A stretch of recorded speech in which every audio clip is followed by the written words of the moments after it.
Once again, I welcome you all to this third edition of Beyond the African Union Commission as Africa Skills Week, as STEM and Technical Vocational Education and Training TVET, as Zoom webinar series.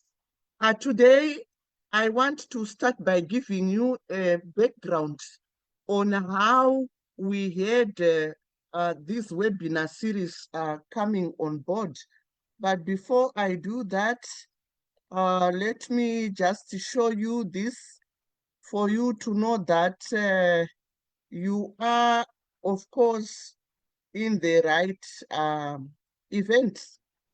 My name is Dr. Violet Makuku, the director for the Global Quality Assurance Association, registered in Ghana. And I know for many, many years, we have been moving on together. These people like Dr. Pauline Esoka, Dr. Okayo, and today's guest speaker. We are very much excited that after the 2024 Africa Skills Week, which was held in Ghana 14 to 18 October 2024, anchored by the African Union Commission and co-hosted by the government of Ghana, Ministry of Education and the TVET Service Ghana and the Ghana Commission for TVET. All of them came together with other sponsors. We also were privileged to be part of that event. And this is where it started, that as the Global Quality Assurance Association, we realized the need for dissemination, the need for continued education and training, the need for education and awareness. Today, we have the series, and we are proud to tell you that this is the third event in the series of the free webinars related to what we called Beyond the African Union's Commission as Africa Skills Week event. The then Commissioner for the African Union Commission's Human Resources, Science and Technology, Dr. Martin DePaul Ikonga, wrote that the TVET Continental Strategy for Africa provides a comprehensive framework for the design and development of national policies and strategies to address the challenges of education, technical and vocational training, to support economic development and the creation of national wealth and contribute to poverty reduction. We have our heartfelt appreciation to the current commissioner, because this is a former commissioner who had this framework. Our current appreciation goes to the current commissioner, His Excellency Prof. Mohamed Belhassan, and the World African Union Commission's Department of Education, Science and Technology and Innovation, which includes Mrs. Sophia Ntemutila Ashipala, head of the Education Department, Dr. Cashley Olabode Stevens, Mr. Nicholas Omodi Ouma, Mr. Tigozi Emmanuel Okongo, and all those who work behind the scenes in the African Union Commission. We are very grateful for the initiatives that are to see Africa's transformation, socio-economic transformation for the better. And I can assure you, ladies and gentlemen, that if we have more and more institutions of learning attending these webinar series we are going to have real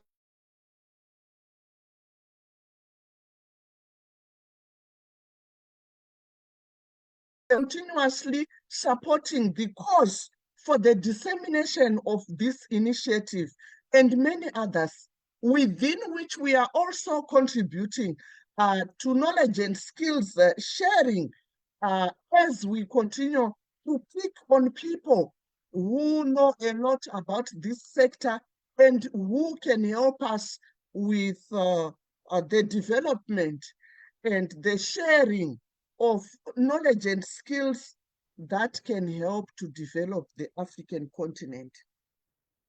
For us, as the Global Quality Assurance Association, along this same trajectory, we want to make sure that we contribute towards some of the issues which were captured within the communique, which include promoting entrepreneurship, because entrepreneurship can be a powerful driver for economic growth and job creation. Governments and educational institutions should support entrepreneurship development through training, mentorship, and access to financing. But you see, people normally get it wrong. There is social entrepreneurship and there's business entrepreneurship. And as the Global Quality Assurance Association, we want to support both. Social entrepreneurship is a voluntary way of supporting the communities. Is it teaching them how to do fish farming, teaching them how to get markets, teaching them some of the knowledge and skills that can assist them, teaching them how to maybe generate some pieces of equipment, designing them. It doesn't matter if they've been to school or not. I think you can agree with me that we have people who have never seen the door of the classroom, even class 1 or kindergarten, but today they are doing marvelous innovations in agriculture and any other sectors which you can think of. That to happen. When we go to the communities, we are encouraging them.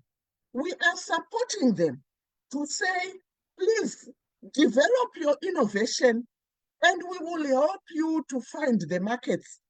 Agriculture. We want agriculture to move faster than yesterday. And this can only happen if there are adequate tools which can support.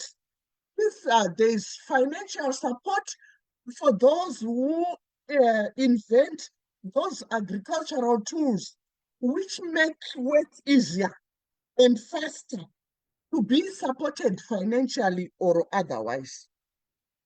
We want the dialogue to continue on STEM, which we may call STEAM after adding the arts and also humanities and technical vocational education and training. That's very important. We want research to monitor and to evaluate progress, establish mechanisms to undertake research in TVETs to monitor and evaluate the implementation of skills development initiatives, as well as ensuring innovation, accountability, and sustainability. We expect the following outcomes: contribution of information needed for the African Union Commission as quarterly reports. That's very important. Formulation of policy briefs from these deliberations, reaching out to many people who did not manage to attend the Africa Skills Week in 2024. And this is one way through which what transpired during the Africa Skills Week event can get to many people. Ladies and gentlemen, I can say much more, but in the interest of time, just allow me to say today and the future webinars, write in the chat panel if you have something to contribute along these lines, so that in the next webinars, we can engage you as a guest speaker or as a facilitator. So we need that to come from you. As the GQAA, those are our social media handles. Very quickly, that is our vision. I will not go through it, but I think you are able to read it through. And that is our mission. We are very deliberate about the work that we are doing. We want to see a situation whereby, as the Asian tigers, South Korea, Taiwan, Japan, Singapore, and Malaysia moved from being poor countries, rated less developed countries, to ratings of developed countries today. We have our values also: quality, sustainability, consistency, and professionalism. These are very, very key. And I think you know at the center of it all is quality. We are committed to delivering exceptional services that meet the highest standards. And we believe in long-term partnerships that foster growth and development. Whilst we strive for consistency in our services, ensuring reliability and trust. Professionalism is important because we want to maintain the highest level and expertise for integrity in our work. We go by those 5 SDGs, but you know that SDGs 4 applies to all the other SDGs, and it's important for us to make sure that everything can work for us. We have our key objectives. There they are: contributing towards building the quality culture, strengthening capacity, ensuring compliance, and generating quality assurance data, which can help to bring about informed decisions. Those are our services. You can engage us as an institution, as a company, or as an industry for any of these services we can deliver. These are our upcoming events. You can also join us, but we also have these online courses which can be offered at institutional level. They can also be offered to individuals. And so you can reach out to us and we can assist you. The courses are many and they are touching across quality assurance, research, learner-centered teaching skills and implementation tools, building quality assurance frameworks. We do that. We also have membership, and you can be a member of the GQAA. And that is one of the things that I always encourage people to do because it has got a lot of benefits, which I cannot run down right now in the interest of time, but you can get them on the website. We are serious about the work that we do. All those who have dealt with us know the way we handle our events and the way we consider your importance and what you need to benefit and gain from us. Quality starts with you, quality starts with me. In the interest of time, allow me to stop here, but you can engage us elsewhere outside, as we have had these other serious institutions coming to us, and we have done serious business with them, which has transformed their institutions. So get hold of us, and we can do much more together. Let me stop here, ladies and gentlemen, and we can continue with our engagements. Thank you very much. I can see Women's University in Africa. I can see many people, so from Zimbabwe, Kenya, from Nigeria, from Gambia, from Ghana, and also from Zimbabwe. Many of you, you are most welcome. Write in the chat panel the country where you are coming from, and also your institution. Welcome, UCC. It's good to see you, say Isaac. That's great. Please, Mr. Tariro, can you quickly play us just that short video so that we can have Dr. Mredzi, our keynote speaker for today, preparing. I know you are ready, Doc. We will just have one short video and then we can start.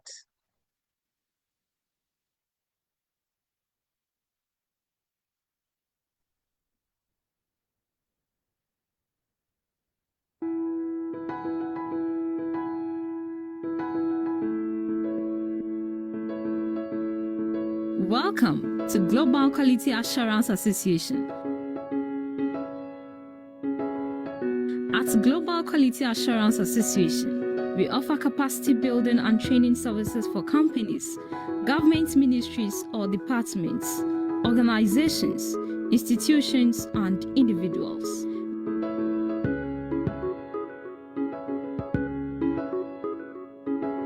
We support its members to produce high-quality research projects through mentoring, guidance, and tutoring.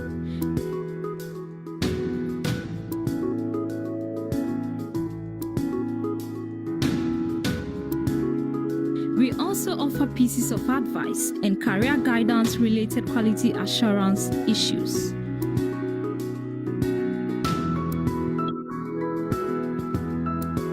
We assist institutions, government ministries, departments, companies, organizations to prepare for accreditation.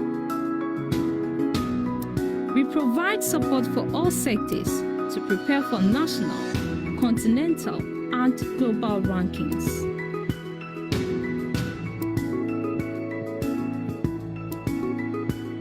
Our services also include monitoring, assessing and evaluating institutions, government ministries, departments, organizations, companies, compliance to set standards, and maintenance of their quality management systems. We review the technical, projects, and research proposals as a way of assuring quality and success. We collect and analyze quality assurance data from different sectors, including, but not limited to, the public and private sectors, as well as service provision, extraction and manufacturing companies and industries. We offer QA consultancy services. We also provide carrying out company, organization, institutional assessments, government ministries, departments, and evaluation for self-improvement. We organize different annual quality assurance competitions for individuals, companies, organizations, government ministries or departments, and institutions. We train quality assurance professionals.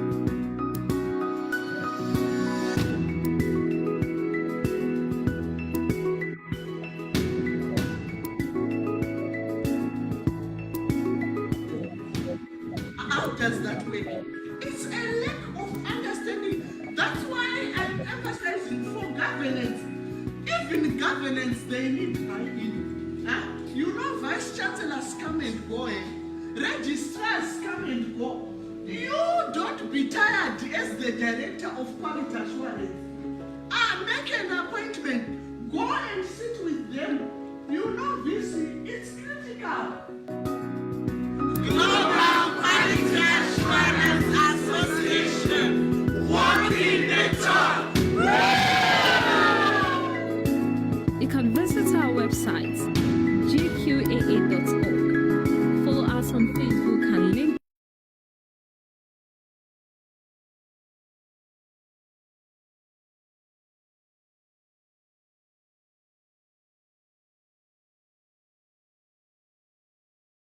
Dr. Makuku, please, you are muted.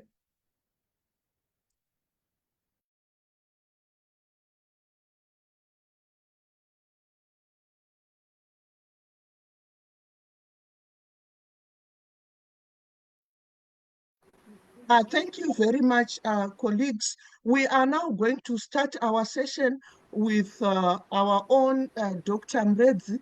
Dr. Mredzi, because I had not requested your short bio, you will have like a minute or two also to talk about yourself before you start your presentation. Meanwhile, while he is introducing himself, may I kindly request that you can open your cameras so that I can take one or two photos in case some of you will not be able to finish the session with us, because once he starts, we will not disturb him from presenting. So you can open up your camera so that we see you, and then I take the photo. Then Dr. Mreds, meanwhile, introduce yourself, please. Good afternoon, Doc. Good afternoon. Yes, all protocols observed, and probably foremost, I would probably start with you to say that, in fact, acknowledge the tremendous work that you are doing to uplift, the quality of education in Africa. Well, I am Dr. Perkins Murezi. I have a master's in engineering in terms of process engineering, food processing technology. I also have a master's in intellectual property and a PhD in food science and technology. I'm an award winner, a global award winner for education leadership, and I sit in some boards. Maybe one that is related to this issue is the issue that I'm sitting in the Hexico board, our national board for higher education, and I'm looking at examinations. I'm responsible for examinations. Without much ado, I guess one other thing is that I'm at the Harare Institute of Technology. I'm currently the director for academic programs. My work and my research really has been much into developing products and processes. And I have a few patents. My first patent um, was a patent where entitled Preparation of Adansonia digitata flavored soy-based yogurt. What I did is I came up with some yogurt. I had my own starter culture that I came up with, and was awarded a patent, or I have a patent with regards to that soy product. I also have an issue of some energy drink that I've worked on in terms of a patent, and also drying of fruits and vegetables. That's basically who I am. Um, I've been teaching around. I've taught at Harare Polytechnic. I've taught at the Midland State University. In fact, I was a pioneer there. I also taught at the University of Zimbabwe. But I must say that before that, I had a stint with Vista University, Mamelodi campus in South Africa, Pretoria. So that's basically who I am. Over to you, Doc. Thank you. You can start your presentation. I think good people, when you look at what we are concentrating on today, you would agree with me that we picked the right person. We talked about the skills, the knowledge, and we don't want to talk about employability skills alone without going along with everything else that can totally transform our continent. We should always talk about employability skills together with entrepreneurial skills, together with business development skills, together with intellectual property skills issues. That's why our topic for today reads leveraging on research, innovation, intellectual property, commercialization, and industrialization towards socio-economic development and employment creation. Ladies and gentlemen, I want to emphasize the fact that we can do it, and we can do it very, very well. I am seeing the trending issues of Burkina Faso, where the president now has had the establishment of huge tomato processing plants. And now he has also embarked on an huge agriculture project where the prisoners, instead of staying in prison, they are going to work in the farms as they serve, and they are also being trained on how to be reintegrated into the society. Those are the things around what can turn around the socio-economic status of African countries and our continent at large. And so, just dreaming of a day where we are going to talk about African countries being considered as partners with the rest of the world, whereby we beat our chest and say we did it. But when we look at the 5 Asian tigers, Taiwan, Malaysia, Singapore, South Korea, and Japan, they use the TVET. And then we talk of STEAM, whereby we are talking about science, engineering, mathematics, arts, and humanities, technology, and mathematics. And these are the things we need. We have engineers who are not of good moral standing.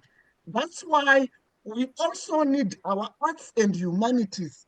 But you know that today, with our music, with our tourism, with our designs, with everything that is there about the arts, we are driving economies with that. There is huge revenue generation from that. Our music, let's talk about all these things. Without much ado, I just want to tell you one more thing and call upon Dr. Mredzi to come on board. We don't complete the research cycle. And that is one of the most painful things. What are we looking at? Scholars are rushing for promotion. But when you get promotion out of your publications, have you thought about how much you have in terms of an additional dollars, cedis, naira, shillings on top of your salary? Have you thought about if you complete the research cycle and you now have intellectual property that is registered, that is commercialized and industrialized, how much you can earn, how much you can sell?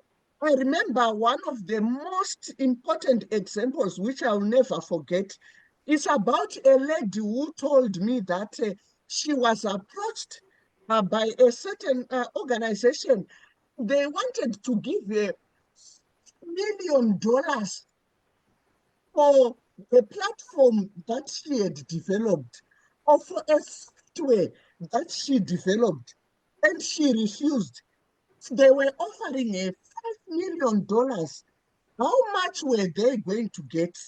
That's a question for you. So, ladies and gentlemen, let's complete the research cycle. Congratulations to Dr. Mredzi, and congratulations to Harare Institute of Technology in general. So they've been registering patents, intellectual property, in terms of patents and copyrights over the years. But if we all do that, then we run our prototypes with developing mass production of those patents, be it agricultural pieces of equipment, be it pieces of equipment that can be used by our rural communities that can help a lot. What can we talk about in terms of development without also involving the non-ICT driven technologies which can benefit our rural folk who do not have electricity, who do not have internet services, who do not have ICT infrastructure? That's where my heart is going. We can do much more, ladies and gentlemen. The interest of time, I want to stop here and call upon Dr. Mredzi to now share and continue with his presentation. I thank you all. Thank you, Doc. Can you see my sharing, my screen? Yes, yes, we can. It's now on, eh? Yes. Yes.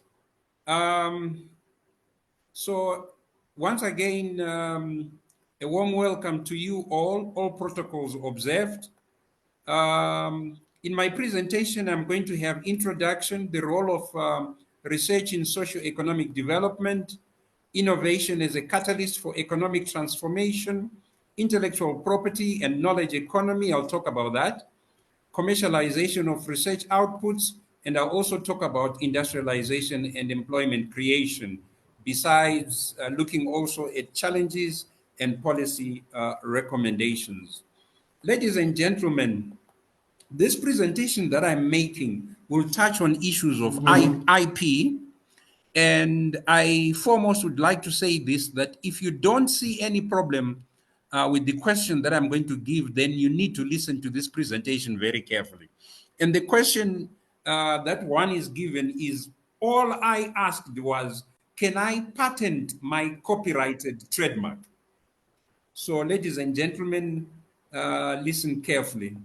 In terms of introduction, I think the first thing that I thought of was the idea that the relationship between research, innovation, and socio-economic development is not gelling up in Africa. We don't have that linkage in terms of research, innovation, and socio-economic development. Secondly, maybe I can look at the role of IP in fostering economic growth. Many a times in African countries, we're not applying IP, we're not making use of IP. I'll give an example, ladies and gentlemen. We have a lot, millions and millions of patents, industrial designs, all in the public domain, which we don't use. And also from our own point of view, like, patents are very difficult to come by, but there are petty patents that we have that can be done. And you'd find that with us as Africa, we're not doing anything. I always take a patent as a teaching document. I'm an academic myself, but I always find that my colleagues don't tend to look at that. There's also the importance of commercialization and industrialization in employment creation. How can we create employment when we don't have commercialization or industrialization? And that's one thing that we have in Africa where we have a challenge. And also, there are African context. In the African context, there are also challenges and opportunities. Challenges are there in terms of the environment that we have in Africa for issues of research and development, commercialization, that sort of thing. But there are a lot of opportunities that we have. We have a lot of resources that we have. If I would tend to intellectual property, we have one part of intellectual property we call geographical indications. And Africa has got a lot of geographical indications that, we can leverage on and get a lot of resources from. Moving on, ladies and gentlemen, there are also lessons from my institution, Harare Institute of Technology. So I'll start with that. You see, at Harare Institute of Technology, what we are doing is we've got what I would call business plan competitions, where we run annual business plan competitions in collaboration with the SMEDCO or the SMEDCO for Small and Medium Enterprises Development Corporation. We also have a bank called Stanbic and also a company called Varichem, which deals with pharmaceuticals. And these competitions actually have enabled us to actually establish several successful companies, within our graduates and the alumni.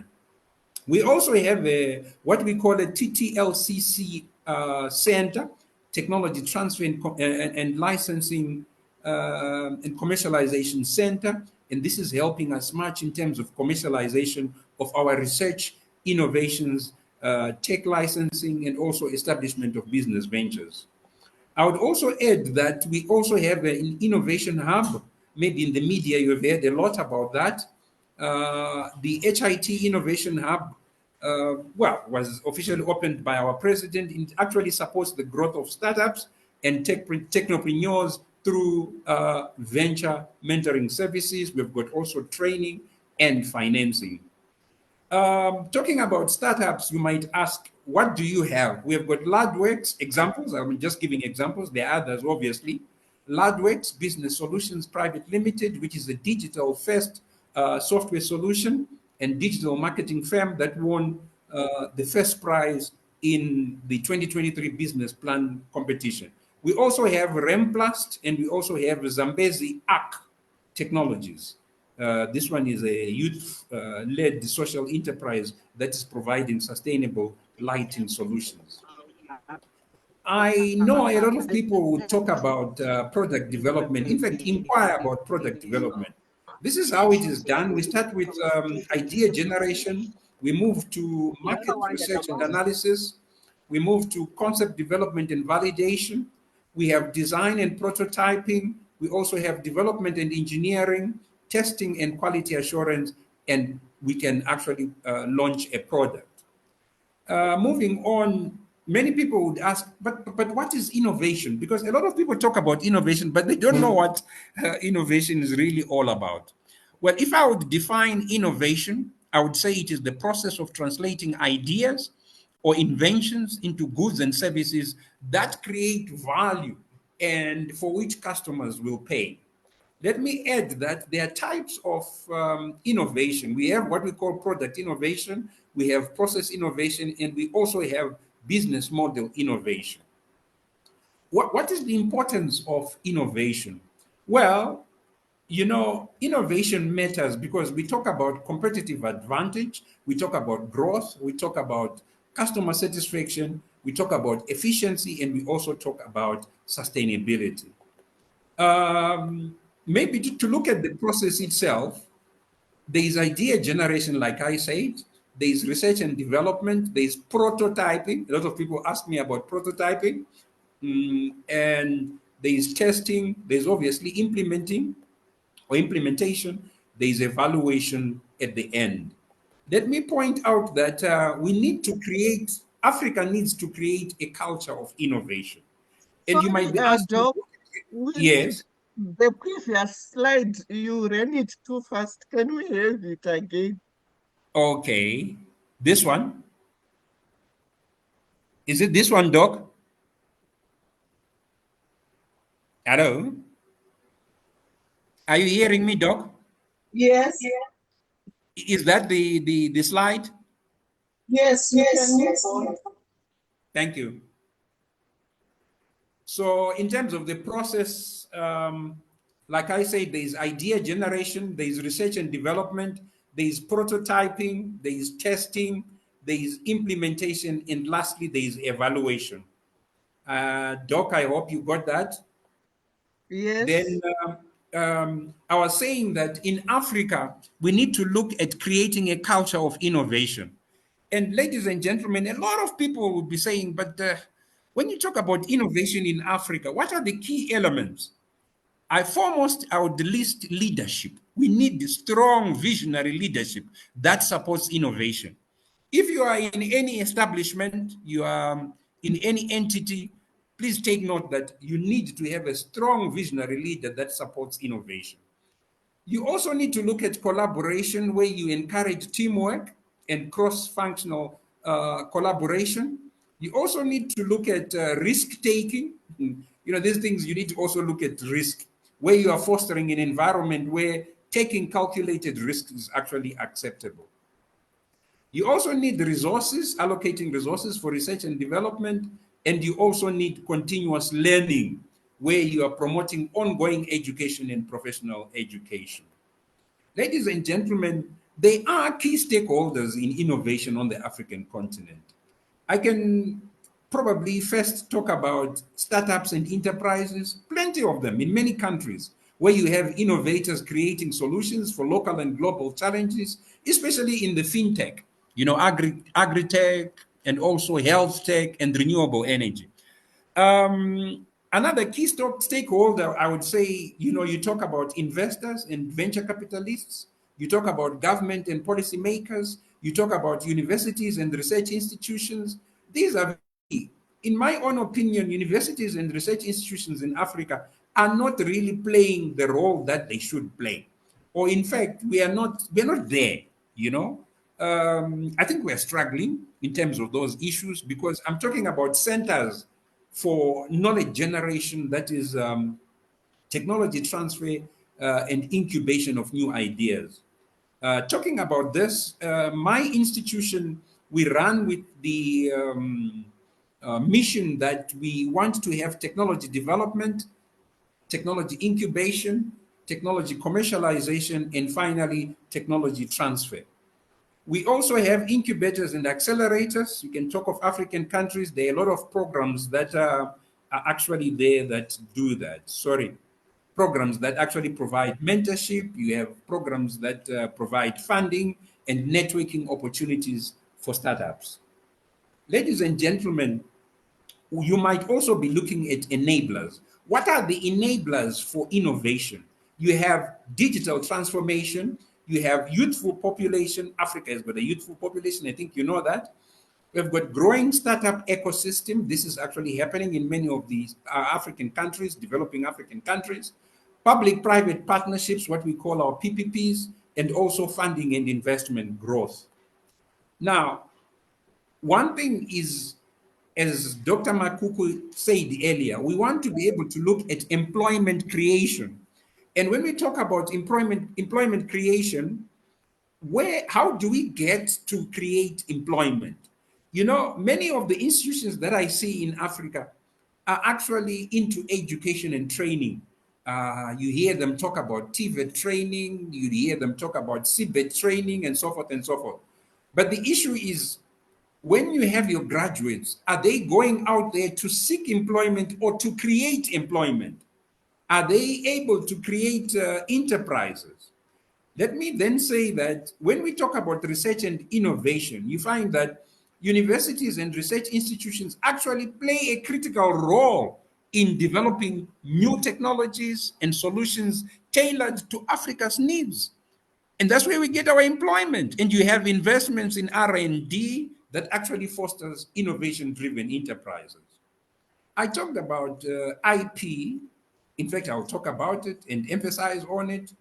You have the issue of protecting and commercializing innovations through your patents, trademarks, and copyrights that actually enhance competitiveness and attractiveness in terms of investors. Your IP rights actually create value for startups and businesses. We also have commercialization, which we are into ourselves very much. It's very important to talk about commercialization, because you're actually converting your research outputs into market-ready products and services. You also have industrialization actually scaling local production and value-added manufacturing, reducing dependence on imports and enhancing exports. Many African countries now are into value aiding, where our continent is endowed with a lot of resources, but our problem is that we want to sell just raw materials, but we need to look at value addition of what we have as Africa, and then from there obviously be able to industrialize. And as I'm speaking, look, you can get your employment creation there from that industrialization. Ladies and gentlemen, like I said, there are a lot of people who inquire, especially about this issue of prototyping. We can talk about prototyping, but a lot of people are saying, but what really is this issue they hear about prototyping? I think you've heard a lot about prototyping. In academic research, I probably will start by looking at idea generation, where we've got brainstorming and concept sketching. Then I can talk about prototype design, where we've got design specification and we've got model creation. We also have testing and evaluation, where we've got functional testing and user testing. We can also talk about iterative refinement as an inclusion to that. And as I continue, there is documentation and analysis, where you've got record findings, analysis in terms of data, and finalization, where you have refinement and validation. Ladies and gentlemen, one would ask, what is the role of technology in innovation? So I'm talking about technological enablers. I think all of you now know this issue of artificial intelligence, which we now have everywhere, even in our research institutions and our universities, it's also there. Well, I'm talking about our daily lives. Artificial intelligence is now there. But you find that it actually enhances decision making, and it can actually automate processes. Many of you, I think, will attest to the advantages of artificial intelligence and how artificial intelligence is making us to work smarter than hard. You know, there's the issue of working hard and there's an issue of working smart. Artificial intelligence is enabling us to what? To be able to work smart. There's the Internet of Things, exactly what we're doing. Like today, we've got a forum which is online. You can actually be able to connect devices and enable smart systems. So we can be able to have this forum online like that. That's technology, that's Internet of Things. We also have blockchain, and we also have 3D printing, and we also have big data. The last one, they're talking about big data. I think, you know, in Africa, probably we didn't value data per se, but we are now, I think, moving to value data, because in this age that we have, data is very important. If we talk about our artificial intelligence, all these technologies that are coming up, they come up because we've got data. We need to actually digitalize most of the information that we have, or the data that we have, so that we can be able to use that digital data in terms of development. One issue is about the role of research in socio-economic development.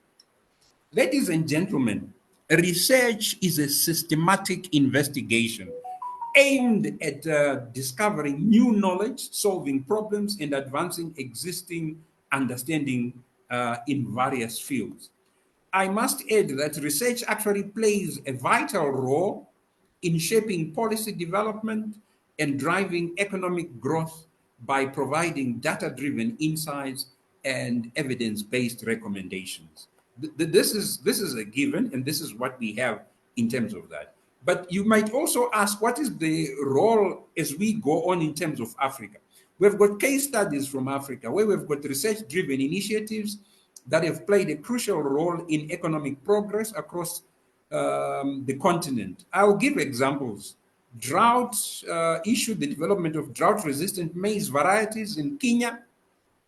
And also, or similarly, if I may say, we have Rwanda's investment in ICT research, and we also have Nigeria's pharmaceutical research sector, which has advanced the production of locally manufactured drugs. I could give many examples from many African countries, but I just chose those to just illustrate what I'm talking about.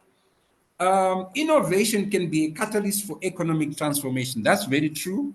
There are two issues that I may consider, or that you will consider: incremental innovation and disruptive innovation. I've not seen much in terms of disruptive innovation, but one thing that I have got as an example is the M-Pesa. The M-Pesa, I think it's Kenya or something, Kenya that started that, whereby you find innovations that often displace established products or services. And they actually render traditional approaches obsolete.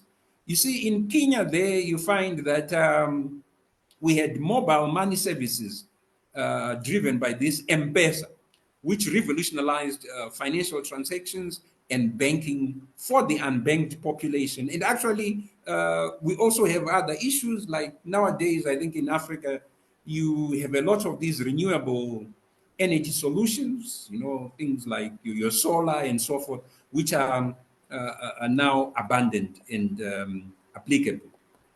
There are innovation ecosystems, and we are referring here to the interconnected networks of institutions, individuals, policies, and resources that foster innovation and entrepreneurship.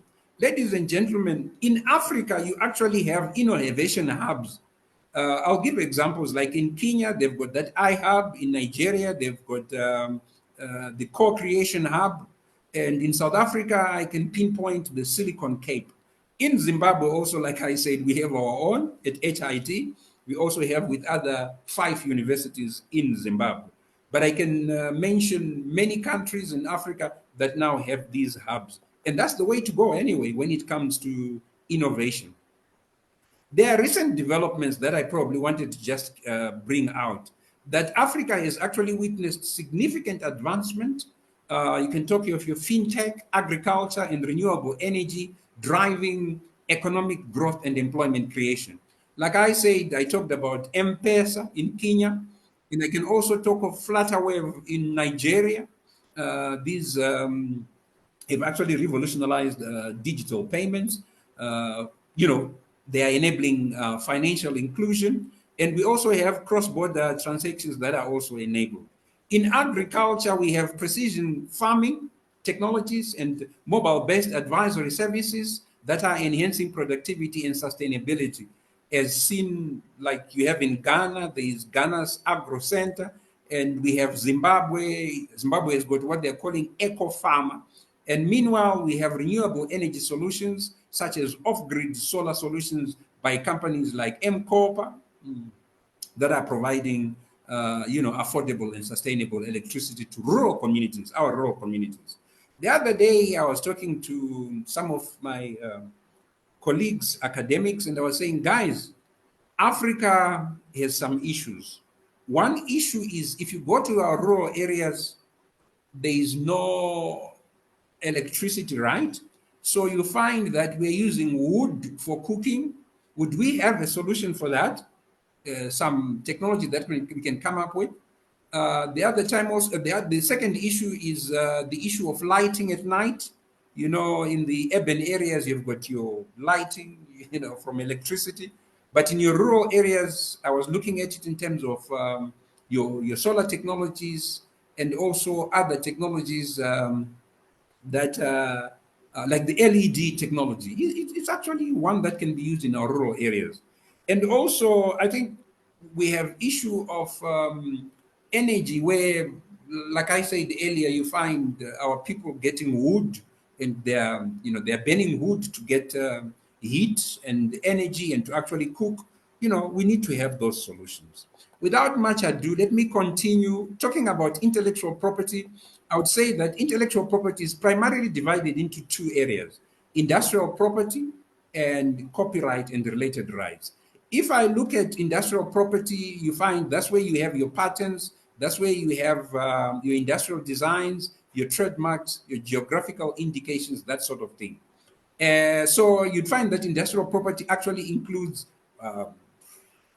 like I said, all those 3 areas, to include patents, industrial designs, trademarks, and industrial indications. And your copyrights, well, you have your copyright and related rights that cover literacy, artistic and scientific works, including performances and broadcasts. Ladies and gentlemen, I will talk about the role of IP as intangible property. You see, when we talk about property, if you've got a house, you've got your papers for your house, which shows that you are the owner of that particular house. You can use those papers in the bank. You can use those papers to sell your house and get something. When we talk of intellectual property, which is intangible, let me point out that you have economic rights of creators. You have commercial exploitation in terms of the owner of the IP. You have capital expenditure, you have transfer of technology, you have cultural development, and so forth. Now, we need to understand IP in terms of patents, copyrights, trademarks, and trade secrets. I will not belabor you with information that much, but I'll just say that when we talk about IP, generally, we're referring to what? Creations of the mind, such as inventions, literary and artistic works, designs and symbols, names and images that are used in commerce, to say the least. IP is actually protected in law. Maybe let me look at IP as a property, like I said earlier. It can be sold. IP can be sold. IP can be bought. IP can be leased or rented. IP can pass under a will. IP can be assigned per se.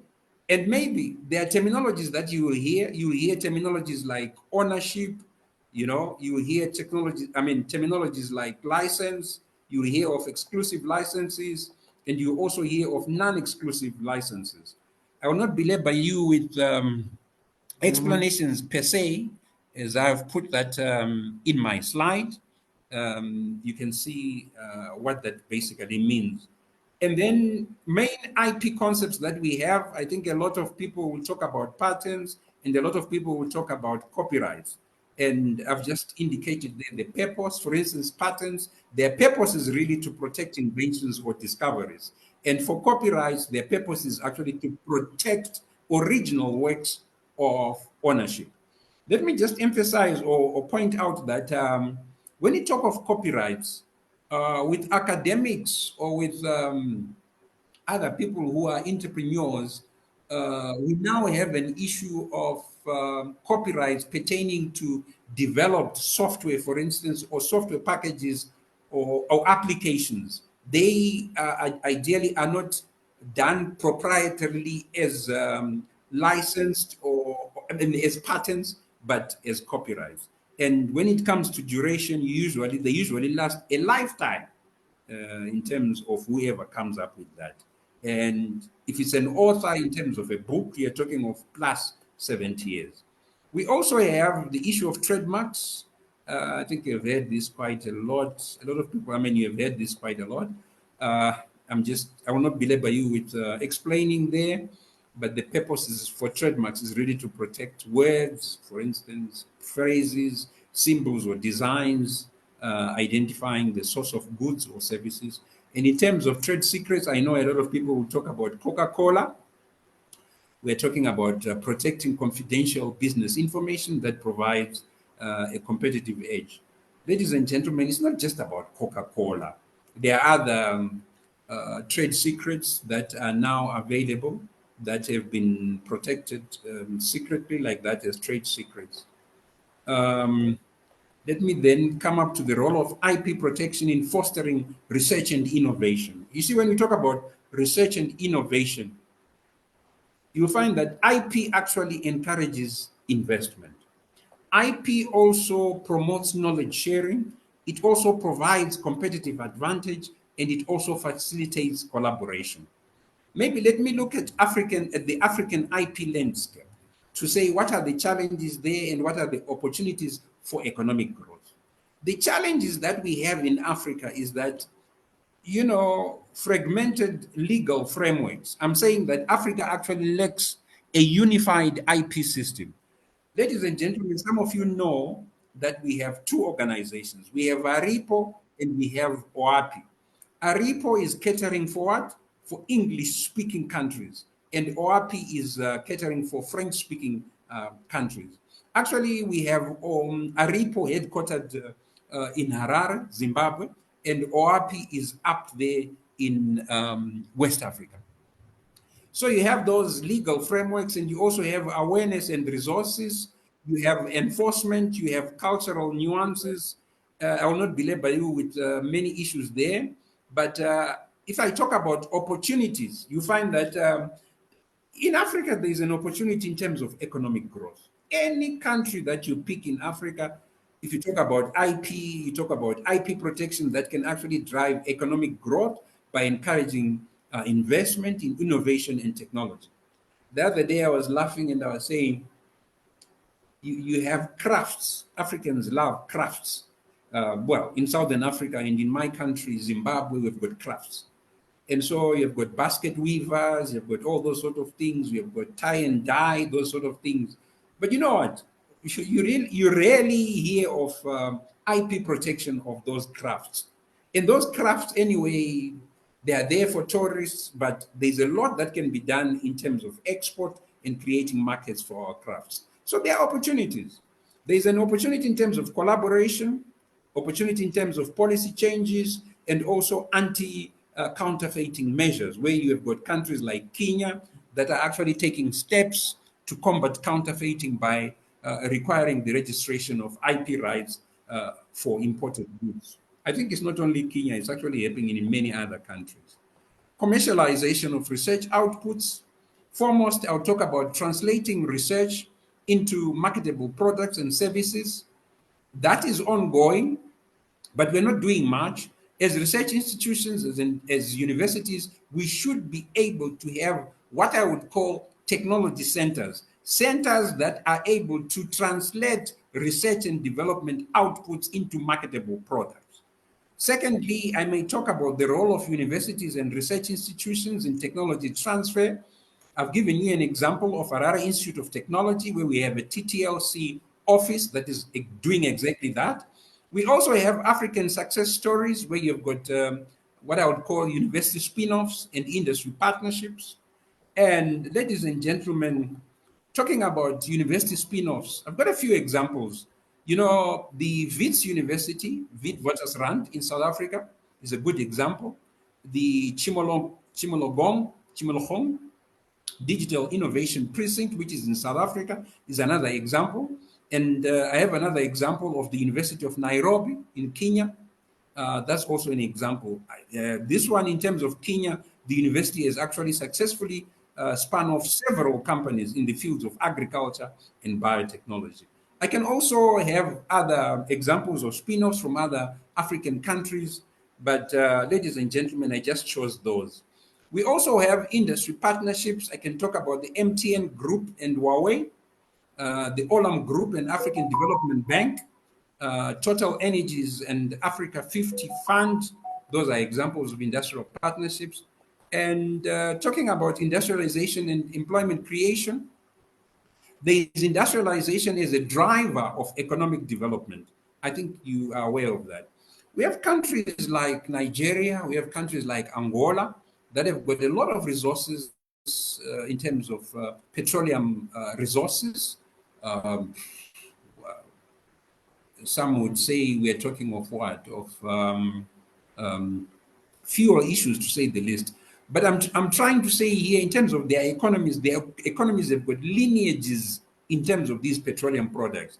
And there is need for industrialization that opens the other sectors of the economy. So, in fact, what I'm trying to say is we can have industrialization, which can be a driver of economic development. In fact, I've seen that in many African countries, the moment we have a drought, for instance, in some agricultural countries that rely on agriculture, you find the economy sneezes, you know, that sort of thing. And I'm just here to say that industrialization is actually a driver of economic development. And also we have the role of small and medium enterprises and startups in industrial growth. That is very, very important. And also strategies for scaling up African industries through research and innovation. Now, if I will talk about strengthening research development infrastructure, we've got collaboration with universities, investment in R&D facilities, enhancing human capital, talent retention, and promoting public-private partnerships. These are issues we should consider when we look at strengthening research and development infrastructure. Ladies and gentlemen, we've got fostering supportive regulatory environment and encouraging entrepreneurship and innovation. Well, how can we foster and support the regulatory environment? What we have is IP protection, like I said. It's very key. Streamlined regulations, we need that in our African countries to say we should streamline our regulations. We should have incubators and accelerators, like I said. I mean, your hubs. And we should also have access to finance. That is very important to consider.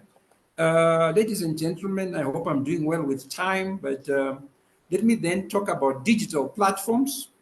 You will understand that we need to utilize digital platforms to connect researchers, innovators, and industries for knowledge sharing and collaboration. I think is the one thing that we're doing right now. It's actually what we're doing right now. Challenges and policy recommendations. Let me point out bridging the gap between academia and industry. That is very important. And we're not doing that much. We should be able also to strengthen our IP policies. Many a times I talk about institutions that do not have IP policies.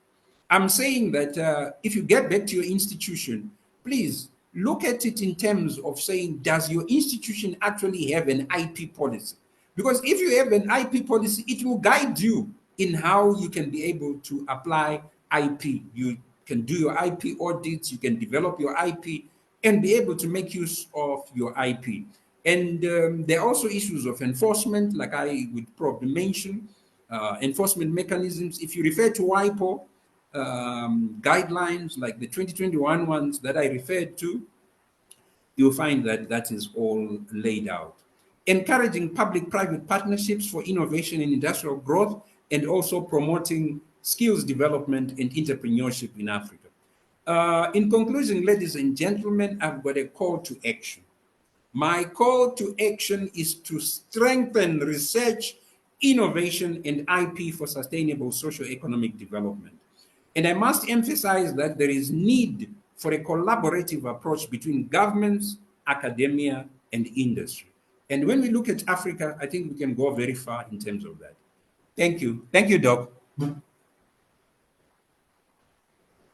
Oh, thank you. What a rich presentation. We want to acknowledge the work that you have done, and we really thank you for the presentation. Ladies and gentlemen, today we don't want to waste a lot of time. We want to have your comments. We want to have your questions. And we just want to open the floor right away. But I want to tell you just one thing, that Africa has got a lot of potential. Do you know what pains me most? Whilst we are drowning in the oceans, we also have a lot of people coming back to start businesses and to do wonderful things. I have the latest example of one white man who came from Europe. You know what? He came to establish a plantation of bananas. And as he started preparing the land and planting, the black people gave him the suckers for bananas for free. We don't have the business mind. We don't think of how we can commercialize things and so on. So what is most painful is now he has a very huge plantation and he is exporting bananas. And you know, the black people are working for him. And we have established the one thing in our environment like that, where we come together. Right now, we are talking about the African Continental Free Trade Area. Somebody has not heard about it. Somebody just heard the name. Somebody heard about it and say it doesn't concern them. It doesn't concern me. It's painful. Already, the people are establishing digital marketing platforms for the African Continental Free Trade Area that are rushing to the raw areas to make sure they buy the baskets which Dr. Mredzi has been talking about, buy, wash, and wild fruits, which they are already thinking of exporting. What is the raw person getting? They don't know this language of the African Continental Free Trade Area. Students, how many of them know of this? We don't want to talk about an African Continental Free Trade Area which doesn't belong to Africa, which is not being used by Africans, where the continents are benefiting and trading on the African continental free trade area. When we are there, it would be painful. But this is the time. The floor is open. Any comments? Okay, I can see in the chat panel, whilst you can put up your hand for us to pick you, or we can also, in the meantime, read what is coming from the chat panel, because I'm seeing that people are writing in the chat panel. Yes, what are the latest comments? What is the role of universities in research and innovation? What is the relationship between research and innovation? Dr. Milikwa Gwala, she's one of our board members. She's saying thank you for the presentation, and we sincerely appreciate the organizers. Thank you. So we are going back to the question in the chat panel from Amare Kebede. I think this is from Ethiopia. Dr. Pauline Esoka, please, can you unmute yourself and say something? Thank you, Madam Edith Matema from Women's University. Please, you can unmute yourself. I've enabled you.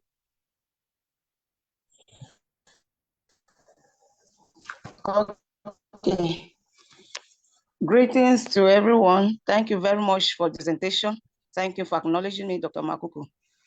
I'm worried about exactly how we can collaborate, that the universities can collaborate with government, industry, and so forth, because that has been a major issue. We do carry out researches. We do have recommendations, but how do these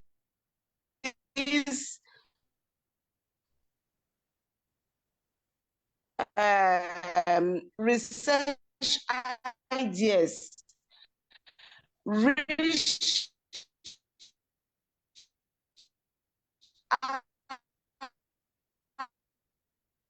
out even to the government, even to the community? It's not very good, but I think I picked your question. I think she's saying that we do researches from this researches and so forth. Your network is not good, but I heard what you said, that the institutions, you can just quickly repeat, very, very quickly. Okay. Yes, what I'm saying is we do researches, we do recommendations. How can we try solving practical problems? How do government come in here? Because most times, how can you transfer the research recommendations to industry? I think for those who have been moving with me for a long, long time, I've told you that I want even somebody to answer before I say it. When you see the merit and distinctive theses and dissertations, what are you seeing? What is it? I'm opening the floor for that question to be answered. I see, say, Isaac, and I see Sipomoyo. Are you to answer my question?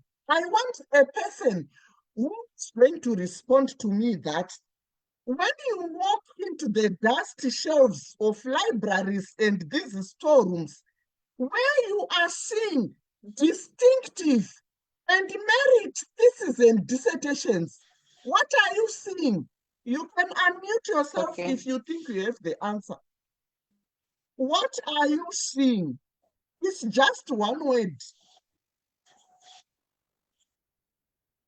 Hello?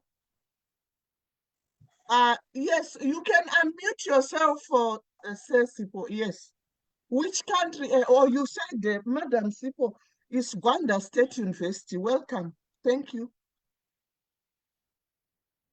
Go ahead. I just want one word. Anybody can unmute themselves and tell me the word. Please unmute yourself if you think you know. When you are looking at the theses and dissertations, which have been awarded merit and distinctions, what are you looking at? What is it that you are, that thing, what is it? Unmute yourself. Unmute yourself, Semadzia. Oh, I see opportunities. That's one. What else?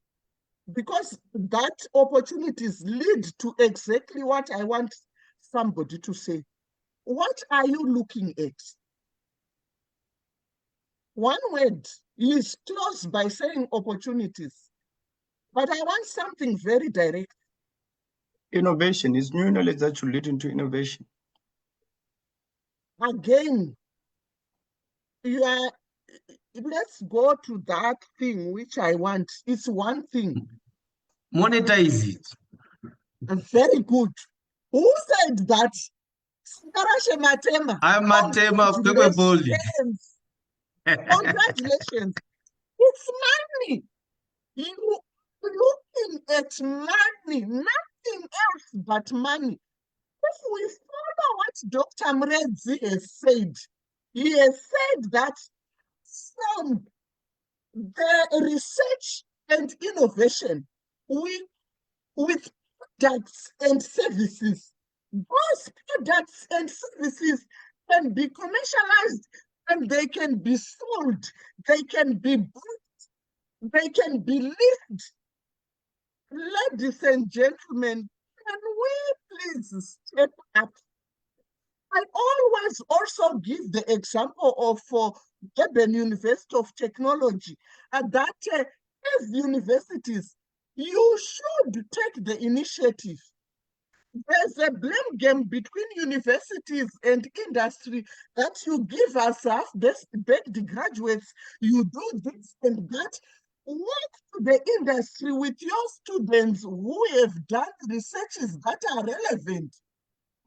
Initially, you can volunteer the recommendations. Later on, you see the relationship grows. With that relationship growing, you can now ask for some assistance in construction of labs, in internship, employment, of course, for those students who will have some innovations which are helping industries. The industry will employ them definitely. They will be employed, right? I think I can go on and on, but let's have Sir Isaac, and then we'll have to come back to Dr. Mredzi to respond to the questions in the chat panel. Yes, you can go ahead, unmute yourself. Sir Isaac. Okay, thank you. Thank you so much, Dr. Makuku, for the opportunity, and Dr. Perkins. That was an awesome presentation and very informative, and it's a wake-up call for us in Africa to wake up to the issue of research commercialization than just putting these theses and research works on the shelves. That's a good wake-up call. My question is, Dr. Perkins, if you can share your thoughts on the current state of IP in Africa, particularly in the context of Association of African Universities, since you're doing this in collaboration with the Association of African Universities being the host, if you can share your thoughts on the current state of IP in Africa in the context of AAU as a regional body. Thank you very much. Just a point of correction. This is the Global Quality Assurance Association event. It's not related to AAU.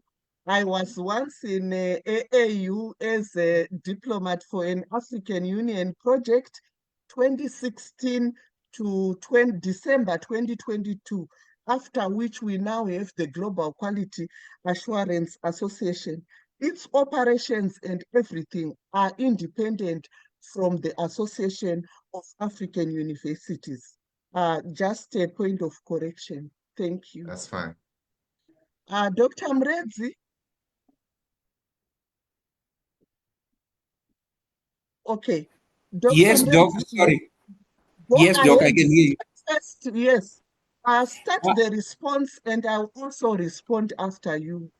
Yes, many a times universities and research institutions actually have these research and development outputs, and they have publications. And I mean, the way I have learned it is that there is this thing of saying publish or perish.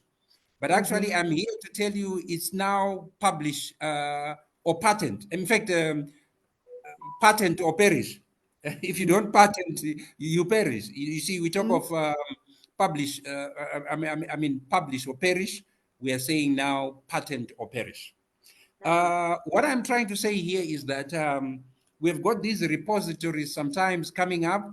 You've got all these dissertations, theses gathering dust in cupboards.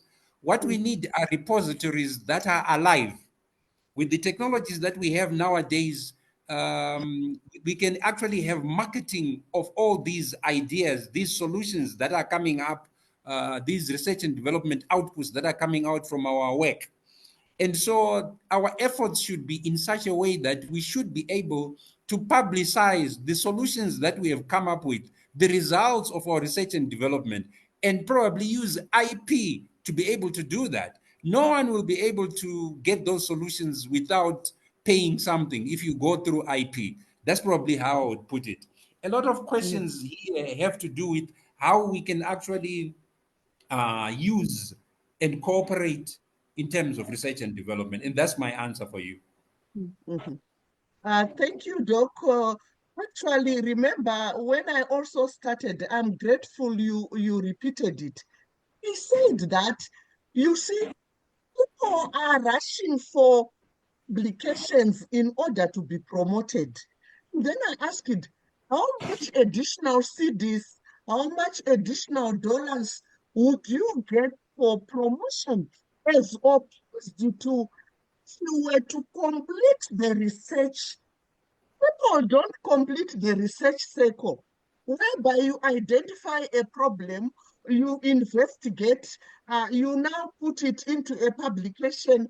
After publishing, you have some solutions there, which you are now trying to say, how can I, then if I have an innovation, or if I have uh, an idea, I can now have it as a patent, or I can now have it as something that can be useful to the society. That is very, very important.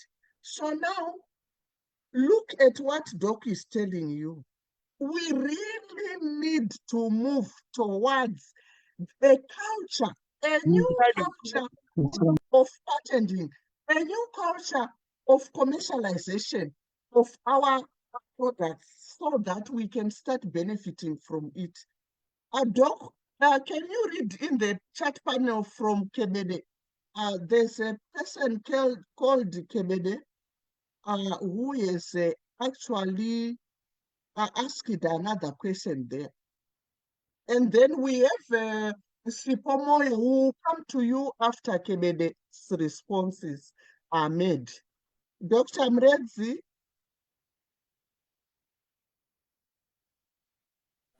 I hear you, Doc. Can you hear me? Yes, I can hear you. Yes, I'm trying to get to the question that you're talking about in the chat panel. Okay. Yes, you are saying it's coming from Kebede. Kebede. Amare from Ethiopia. I know that surname and the names from Ethiopia.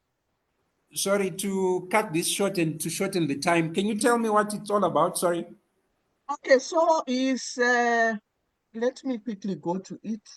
He said that what is the role of universities in research and innovation? He also says, what is the relationship between research and innovation? Okay. Probably the first thing about the role of universities in terms of research and innovation. On the African continent, when we look at our countries, there are certain challenges that we have economically and even in our societies and communities. In fact, you find that we've got certain challenges. I've even been trying to put out those challenges that we have as communities. And universities can be able to offer solutions through research and development. And all we are saying is that if those solutions are made available in terms of commercializing them, we not only get something out of it financially, maybe to say the least, but we actually are able to offer solutions to our countries. Our countries have got these economic sectors that are lacking in terms of solutions, and those solutions can come from universities. The other issue is that when we talk about innovation, what exactly are we saying? I think I earlier mentioned that the public domain has got millions and millions of patents that are already, free to use. For instance, intellectual property actually is time framed. And so there are a lot of these intellectual property concepts, products that are actually available for us, but we never make use of them. Anyway, like I said, also for me, the patent document is a teaching document, for instance, even as an academic. I'm saying we should move now as universities to say when we research, we should be able to identify some IP that is coming from our research, which we can commercialize and actually get something, not only for our university, but offer a solution for our country. Yes, thank you very much, Doc. I wanted to say right now I'm in the process of assisting a colleague to come up with a PhD proposal. And Yes. she has a master's in intellectual property. And so what she was telling me is that, Doc, for my PhD, to research on why even if education and awareness like what we are doing now, when we are having a lot of workshops on intellectual property, patents, copyrights, research and innovation, who are not registering, who are not coming to those offices, the WAIPO, WAREPO, the AREPO, for formation or to register their innovations. It is not that I want to answer to the Cape Coast gentleman again. It is not that people are also not innovating in Africa. No, it's not true. But the challenge is they don't have a culture of registering the patents, of registering the copyrights. I know somebody who said to me, do you know that I earn more than $5,000 a month with medical aid for my family, with education benefits for my family, only for checking the researches that are being done and whose work is not registered as intellectual property is employed elsewhere in other continents where sending information about the thesis and dissertations, those things the research cycle is completed in another continent, and we are buying products and services from those continents, but the researches were done in Africa. How painful is it? It's very, very painful. Yes, I want to Yes, Doc, say, I wanted to just say, to add to what you are saying, Doc. yes, after you, we have a Sipomoyo. Sipomoyo, prepare, please, to say Yes, something. Go ahead, yes. Doc. To add to what you are saying, we have patterns, but patterns are very difficult to get, right? But as Africans, we can use what are called utility models or petty patterns. That is the root of innovation, whereby you have something that has been done before, but you are innovating on it. You are making some changes to it. and coming up with something completely new, maybe to say it that way, but maybe with some fundamentals from something that was done earlier before. So when you talk about innovation, we can be able to do that, to innovate, and we still have what? Our IP. So our IP for Africans, I want to believe I can promote the issue of utility models. If we can all go for utility models, we'll be home and dry. Thank you. Thank you so much, Doc. Sipamoyo, please, you had your hand up and we still want to give you the opportunity. Go ahead, you are unmuted now. Oh, go ahead, yes. Hello? Hello? Okay, whilst we are waiting for her, she's now unmuted, but she wrote something in the chat panel. Miss Tariro said it's money, and then there's somebody who said that Amare, we have responded. Isaac Ketsia, we have also responded. Doubt Musinagura, I'm from Kwekwe Polytech, and as an institution, commendable progress is being made in terms of developing the IP policy. It's very good. However, we still lack in terms of commercialization of our innovations. Progress has been made in terms of patenting 5 to date. Wonderful, and congratulations. What I want to say to you, in terms of your IP policy, I suggest that you broaden it.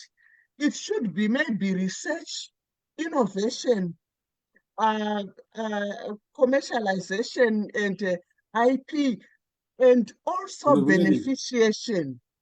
Beneficiation. Dr. Mredzi, what do you think about what I'm suggesting?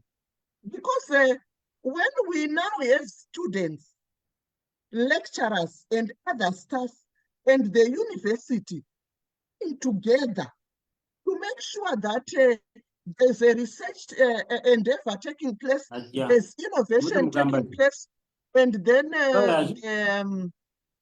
the university will help with the registration of a utility model or a patent or a copyright. There should be some beneficiation there. Very quickly, Dr. Mredzi, as I will continue. Thank you, Doc. The issue is that each institution should come up with its own IP policy. If in an African country you don't have a national IP policy, but with the institutions, I think you should have your own IP policy. So in that IP policy, you have provisions for beneficiation. And when I talk about beneficiation, what is it that you are going to give what? The inventor or whoever has given some solutions or come up with some IP, that sort of thing, which is what you are talking about. It will cover the students, it will also cover staff that are in that entity or university. Thank you, Doc. Madam Nasanga Deborah, I'm very glad that today you managed to join us.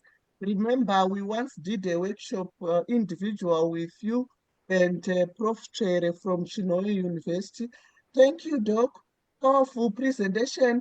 My contribution is that Africans lack collaboration skills and faithfulness among ourselves. Somebody else also raised that, Madam Deborah. Otherwise, Africans are able to grow through innovations. You are right. And you are very right about your submission. So please, I think it's a high time we start checking ourselves and making changes. Okay, Ms. Tariro said those dissertations are money. Collaboration, Madam Gertrude Awotwi, I think she's from Ghana. Collaboration helps when it comes to research, but as usual, most of us are very individualistic. She's also reiterating what Madam Nasanga said. Dr. Milikwa Gwala from Uganda, she says, commercializing university research in Africa is essential for driving innovation economic growth and addressing societal challenges. However, the process faces several challenges while also presenting opportunities. That's very true.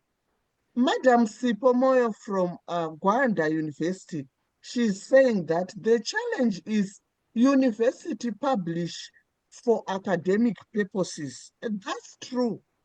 And we are saying we should move away from that.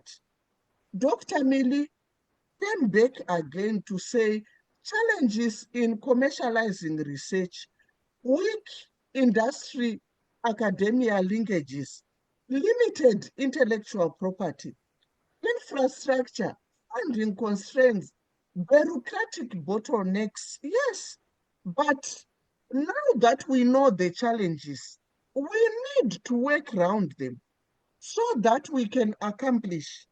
We need to work around them so that we can achieve. We know the challenges for many, many years, but I think there are also solutions.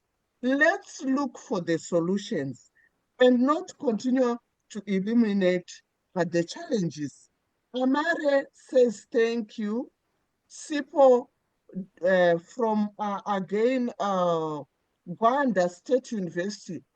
Can we improve the linkages with academia and industry to benefit our findings?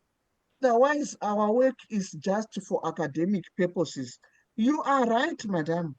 People need to walk to industry like Durban University of Technology, which is now working closely with Tongat Hewlett sugar production. We also need to change our mindsets. We need to change our way of doing things. We need to do relevant research, which is tailor-made for certain industries.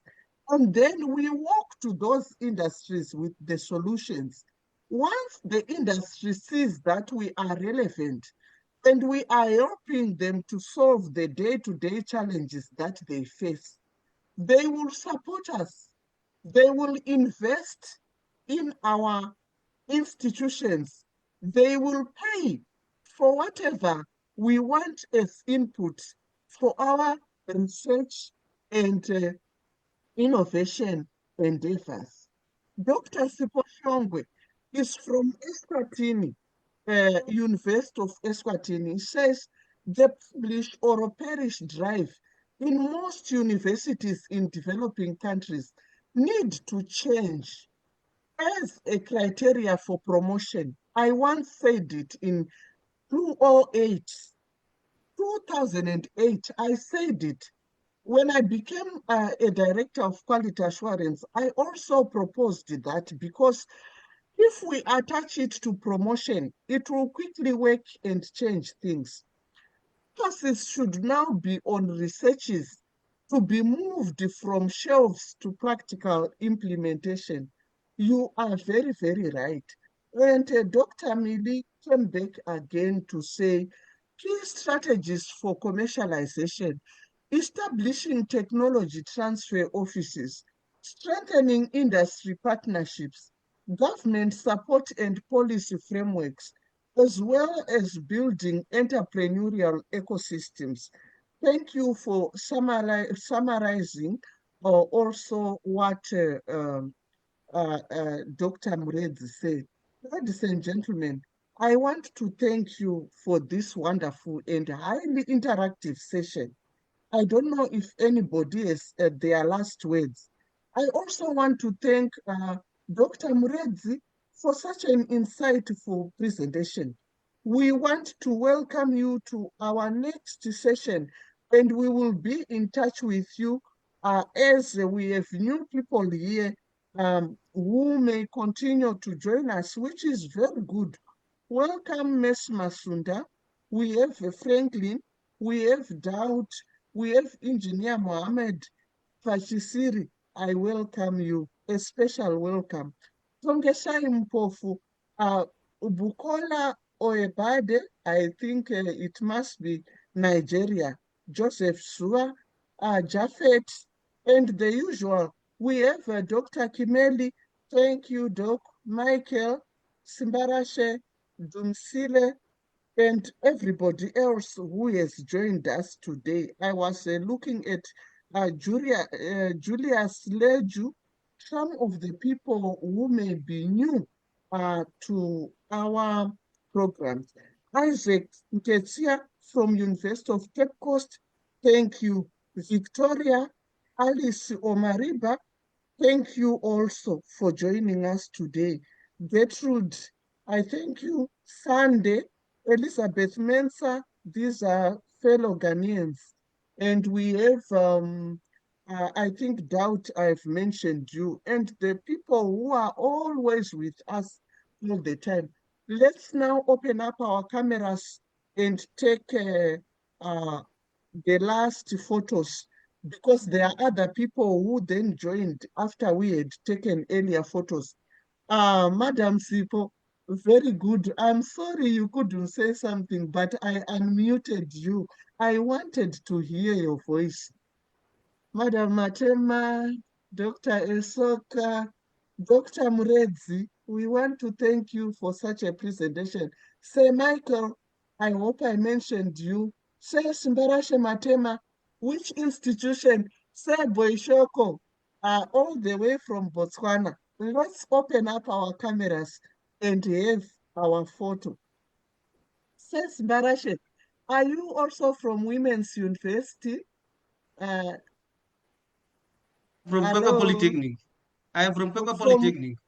Okay, very good. Please, next time, invite many more polytechnics to join. That would be great.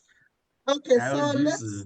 open up our cameras. I'm now taking the last photos to accommodate those people who joined us later, because you may later on want a certificate from us, a certificate of participation or something like that. Then we check Victoria Asamoah, my fellow Ghanaian. I'm taking, right? I've taken the first one. Can I have the second one? Just a moment for me, because a lot of people now were logging off. Right, I'm going to the other page. You can show your face, the camera. Madam Matema, I know you are contributing a lot to your institution because you are selfless. That's what I know about you, right? The very last one, and then we can call it a day. Say, Sunday, how are you doing this Thursday? Okay, that's good. We are happy to have you. And colleagues, we hope you will continue also to invite other colleagues. We are happy to have a lot of new people all the time that we are giving also other initiatives that we have. It's something that we are proud of, because we continue to see a lot of people joining us. Dumisle, you can unmute, please. Maduna, is it Eswatini? Please unmute yourself and say something. I can see your hand is up. Engineer Mohammed, we are happy to have you. Maduna, if you can't unmute, but you can, please, can you unmute yourself if you have something Yes, to doctor. say? Can I hijack this moment, please? Yes, Thank go you ahead. so much, Doc. Thank you so much, Doc. I'm very happy to be in this meeting. I've got a lot of things. My problem is, how about if you can give us a video of some sort so that we revise what has been said, Doc?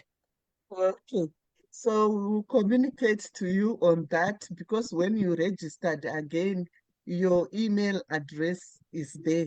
Thank you. I hear you. Any other? Yes, I wanted to hijack this moment, Doc. Yes, I Yes. just want to say thank you to the presenter, and the presentation was beautiful. It was insightful. He took us through like all the details that one would have anticipated to get from this presentation, and just maybe one thing that I had a discussion with Doc to say that I challenge her to always be encouraging people like to, when we're talking of maybe innovation, we should be talking STEAM instead of STEM, because we've moved from just talking about STEM. Now the discussion has to move to STEAM, and we need to include the arts, because we believe that the arts, I mean, when we have these discussions, we should not only focus on innovations that are technically sound, but we also have to focus on human-centered, creative, and impactful research that has to maybe give students a holistic approach to learning. Thank you. Thank you very much. I think I'm glad that even in my earlier opening remarks, I also mentioned the issue that we need arts and humanities. Unfortunately, Dr. Mredzi, in his presentation, he also mentioned these crafts, which are mainly a characteristic of our SADC region. And so your concerns are really well captured, but we need to emphasize, and I think I even ran through a STEAM to say science, technology, engineering, arts, I add humanities, and then I go on to say mathematics. So that's how it should go like. And ladies and gentlemen, today, we don't need to undermine or look down upon our local music, local wild fruits. I'm now moving on to indigenous knowledge systems, whereby we can even check on some of the things that we can resolve certain issues easily using the wisdom of our forefathers, which are still being used today. I can tell you that in my case, I do a lot of gardening, but in terms of pest control, because in terms of fertilization, I use cow dung and chicken manure. In terms of pests and diseases, so use ash. And when I use ash, the diseases are disappearing. The pests are not coming. So are the things that we so need to do. Let's love ourselves. Let's love the African continent and all its endowments. Colleagues, Africa is rich. Can we start popularizing our wild fruits? We popularize our traditional vegetables, and you can see us going and moving. You heard Dr. Mredzi also talking about his yogurt. We never need to undermine ourselves again. Never. We can do a lot. So I think people have got our contact details, and I think I can display a slide which has got our contact details, but otherwise we are done with this session. Okay, it's here.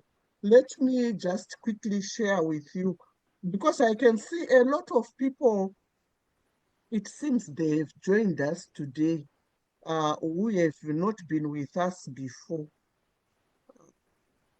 Okay, yeah. Here, you can take our WhatsApp number and you can follow us on our social media handles. And I just give you a minute or two to just take a snapshot of it and then communicate with us. Just a few seconds, and then we are going to call it a day. I hope you have been able to capture the details on how you can get us. 30 seconds.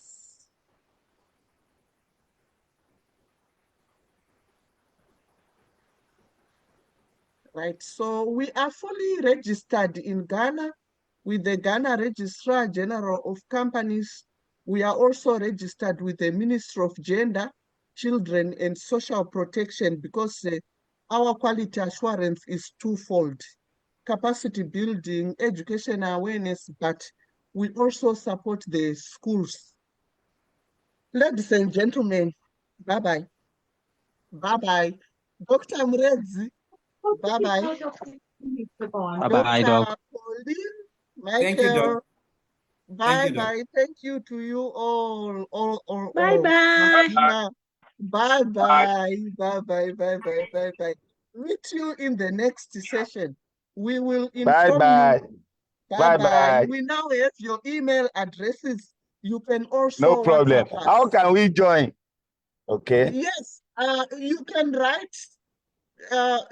You Okay. saw the WhatsApp numbers. Yes, we have membership. And when you become a member, Okay. you gain a lot. You got the WhatsApp numbers, is it not? Yes, Sir yes, ma'am. Michael, you Yes, got the ma'am. WhatsApp, so you can WhatsApp Yes. us. Okay. I will do Okay, that. thank you. We can also Thank you, do ma'am. some other trainings for individuals and groups, online No or problem, ma'am. institutional, so you can invite us. Bye-bye, guys. Okay, ma'am. Bye-bye. Bye-bye, Doc. Okay. Homeland, Bye. Bye-bye, ma'am. Julius, Joseph, everybody, Evert. Bye-bye. See you next time. Right.